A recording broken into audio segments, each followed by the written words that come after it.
Hello everyone, so if you want to fix a connection issues with your Sony WH-CH520 headphones, first of all, let's open up our Bluetooth, find our Bluetooth, find our device connected, and press forget this device.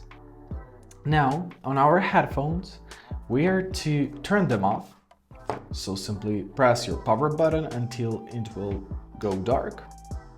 Right, so indicator goes dark, and now let's turn them on back again, just like this.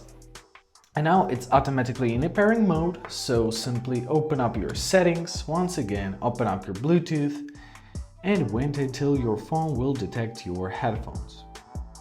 If it's not detecting it, it's not a problem. Turn off your Bluetooth, turn it back again.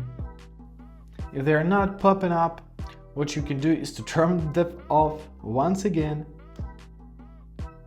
and turn them back.